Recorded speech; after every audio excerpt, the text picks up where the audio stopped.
My family has this beat-up 2012 Volvo that is quite literally on its last legs. I don't know what it is, but the thing refuses to quit. It's had a million problems, but still runs. The thing has a laundry list of issues. Brakes that feel soft, a temperamental engine, and half the electronics barely work.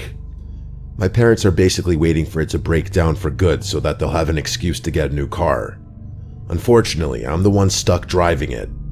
In addition to the myriad of other issues it's suffering from, the windshield wipers don't work at all, so driving in the rain is a death sentence. Even a little drizzle is enough to completely obstruct the driver's view.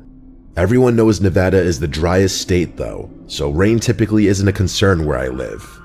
I remember elementary school teachers always making a big deal about that fact for some reason. Anyway, this was back in the summer a couple years ago.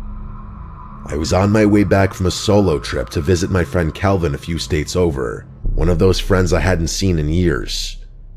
I love driving, so I figured I'd make an adventure out of it, just driving alone through the stretches of the empty desert. The drive there was great. I stayed a few nights at his place, and we did a lot of drinking. It was a great time, and I was glad I made the effort. The majority of the drive back was a piece of cake, but that didn't last long. As I crossed into Nevada, a storm hit. Not just a sprinkle or some light rain, an actual thunderstorm, complete with lightning and torrents of rain.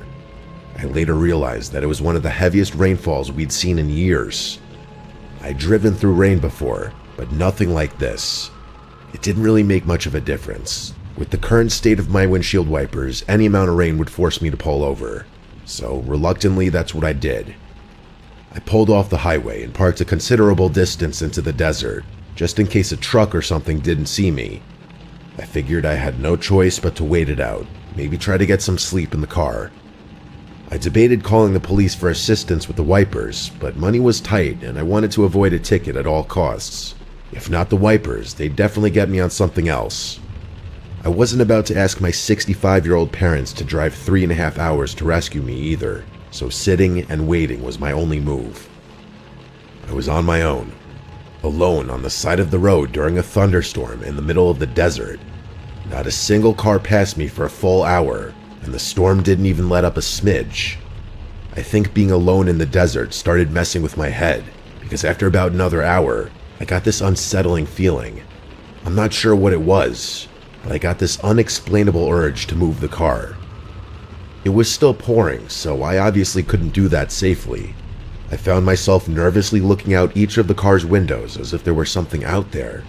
There obviously wasn't. All I could see was miles and miles of endless rocks and desert. The sun was just about to be setting though, which would soon cast my surroundings in darkness.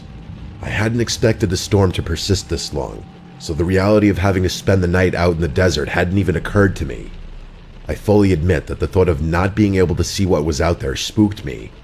I don't exactly scare easily, but I had heard enough desert stories to be understandably cautious.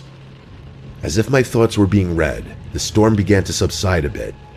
I took that as a sign that I'd be able to get back on the road soon, which was a relief. The sun started to set, casting that strange, muted twilight across the desert. Under different circumstances, I would have admired the beauty of it. The damn rain wasn't stopping though, so I had no choice but to stay put. I tried to concentrate on the lightning in the distance, thinking maybe that would ease my mind. I don't remember how much longer I waited, but eventually the sun set completely. At that point, I decided waiting was wasting valuable energy, and I'd be better off trying to get some shut-eye. Just as I was about to close my eyes, I saw flashes in the distance. It wasn't lightning this time. Just bright, sharp bursts of white light darting through the darkness.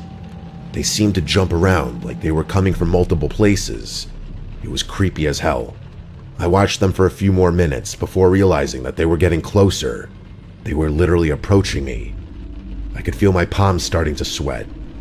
I don't know what came over me, but instinct kicked in, and I made a split-second decision to get out of the car and hide. I grabbed my phone, scrambled out, and ran to hide behind the nearest rock formation. It was still raining, but I didn't care. I could feel my heart beating rapidly, and I prayed that the sound of the rain would conceal my breathing. Crouching low, I peeked around the edge, watching my car from a distance. After a few minutes, I realized what the flashes were. Flashlights. I saw 3 figures moving through the distance toward my car, each equipped with a flashlight. They were flinging their beams around wildly, as if dancing or stumbling or something. It was abnormal, I'm telling you. They circled my car, inspecting it, as if they were looking for something or someone. I'm telling you though, the way they wielded their flashlights, it was like they were on something. I squinted, trying to make out details, but it was too dark to see much. Without warning, one of them fired a gunshot at the sky. I jumped, completely caught off guard, and I bit down on my lips so hard I broke the skin. Every instinct told me to stay as still as possible, to make myself invisible behind the rocks. For what felt like forever, I stayed frozen in place, not daring to peek behind the rock. Eventually, the curiosity was unbearable. Slowly, I peered behind the rock again, and I felt my stomach drop. It was pitch black, no flashlights.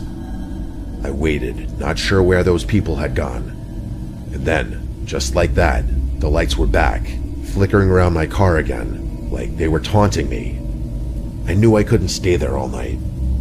My hand shook as I pulled out my phone, fumbling to dial 911. I whispered into the phone, trying to explain what was happening, with my voice barely audible. The operator said they'd send someone, and I put the phone down, feeling both relieved and terrified.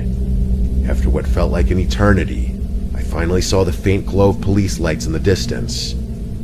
The second the lights started flashing, the 3 figures turned and bolted, disappearing into the darkness. By the time the cop actually pulled up next to my car, they were long gone. I ran through the rain, waving my arms, grateful that I had been saved. The officer listened as I told him everything. He didn't seem particularly shocked, which somehow made all of it feel worse. He did have the courtesy of waiting out the storm with me and not towing my vehicle, which I guess I could say was a good thing. I think about this often, and I haven't done a road trip since.